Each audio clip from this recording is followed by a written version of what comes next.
Welcome to The Explainer. Today, we're diving into a really powerful idea about the future of democracy itself, and we're going to do it by looking at Nepal.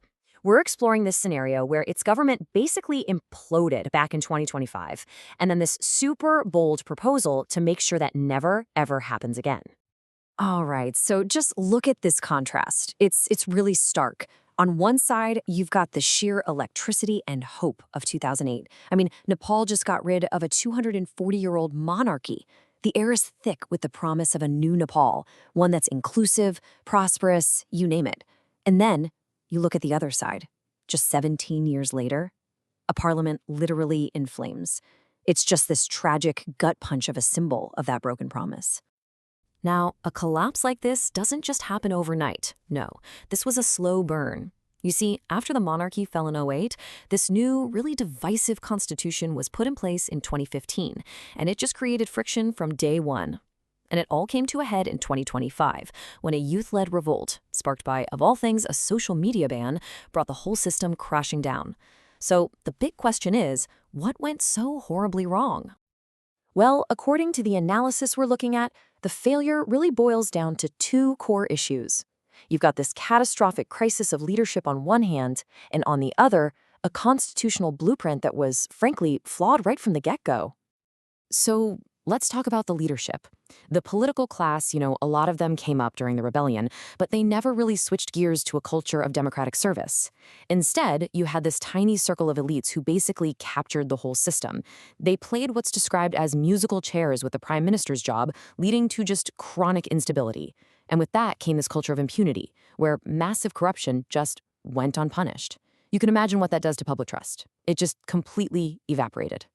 And this political failure, it wasn't just happening in a vacuum. It had devastating real-world consequences for everyday people. The state wasn't creating jobs, so millions, literally millions of young Nepalis had to go work abroad. Now, their money, their remittances, they propped up the economy, sure, but it created what the source calls a hollowed-out nation. Just think about that. An entire generation building up other countries while their own just stagnated. And this is the spark that lit the fuse. While ordinary young people were looking at a future of either struggling at home or leaving the country, they were scrolling through Instagram and TikTok and seeing the children of the political elite, the so-called Nepo kids, flaunting this unbelievable wealth.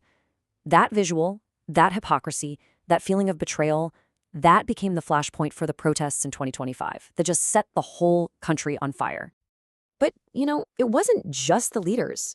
The problem was also the rule book they were supposed to be playing by. That 2015 Constitution, it had some deep structural flaws right in it. The way they drew the provincial boundaries basically ignored what marginalized groups were demanding. The citizenship laws were seen as discriminatory, especially against women. And maybe worst of all, the elites didn't treat the Constitution like a sacred document. For them, it was just an inconvenience, something to get around. They systematically weakened the very institutions, like the judiciary, that were supposed to hold them in check. Okay, so if the disease is a political class that's totally disconnected from the people they're supposed to serve, what's the cure? Well, the cure has to be a system that makes being unaccountable literally impossible. And this brings us to the core proposal of this whole analysis, a really radical constitutional fix called the sovereign's loop. So what exactly is the sovereign's loop? Well, it's not just another policy idea. Think of it more like a constitutional enforcement mechanism. It's designed to embed the power of the people, popular sovereignty, directly into the machinery of the state, so it becomes an active, everyday reality, not just some empty slogan you hear on election day. And what this loop does is it fundamentally rewires the entire relationship between the government and the governed. It puts forward this core principle. Citizens are the permanent masters, and politicians, they're just the temporary, probationary managers. And if those managers screw up, the masters have the tools to step in and fix things directly. And this isn't just some abstract theory. The sovereign's loop is made real through three very concrete constitutional tools. It's a toolkit that gives citizens direct, and this is key, continuous power over their government. So what's in this toolkit? Well, it's got three main parts. First up, you have the popular referendum. Think of this as the people's veto. Second, there's the citizens' initiative, which basically lets people put their own laws on the agenda. And third, and this one's a biggie, the recall election. This gives citizens the power to fire corrupt or incompetent officials at any time, not just waiting around for the next election cycle. Now, let's dig into the mechanics, because this isn't just wishful thinking. The proposal actually lays out specific, well-researched thresholds. To trigger a referendum, you'd need signatures from just 2% of voters. For an initiative, it's 3%. And for a recall, it's a tiered system, somewhere between 10 and 20%. See, these numbers are carefully calibrated. They're low enough to be accessible to regular people, but high enough to prevent constant chaos or instability. Let's just focus on that 2% number for a second for the referendum. That relatively low threshold is absolutely critical. It makes the citizen's veto a real, powerful, and genuinely accessible tool. It's how the public can push back against bad laws passed by their so-called temporary managers. And for recall elections, the proposal is even more nuanced. It uses this tiered system. So to recall a local official, you need signatures from 10% of their voters.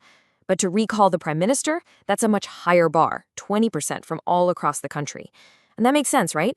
It builds instability by making it progressively harder to remove more senior officials. So the question then becomes, how does a nation like Nepal actually get from the fiery anger of 2025 to a future where accountability is the norm? Well, the proposal is pretty clear that there's no single magic bullet. It really requires a two-pronged approach. First, you need that big constitutional change. You have to embed the sovereign's loop as the new hardware for the entire democratic system. But, and this is just as important, you also need a cultural change. Citizens can't just have these new tools, they have to use them. They have to channel that incredible energy from the protests into the day-to-day work of holding their government accountable. And this, I think, is the ultimate takeaway. The analysis completely reframes the problem. The crisis in Nepal wasn't a sign that democracy itself had failed. The problem was that its leaders had failed democracy. The system was missing that crucial feedback loop from the people. And that leaves us with a really provocative question that goes way beyond Nepal. In an era where so many democracies around the world are struggling with elite capture and a real crisis of public trust, could this be the answer? Is embedding direct, citizen-enforced accountability into the system the way forward when representation fails? Could this be a blueprint for fixing broken promises, not just in Nepal but worldwide?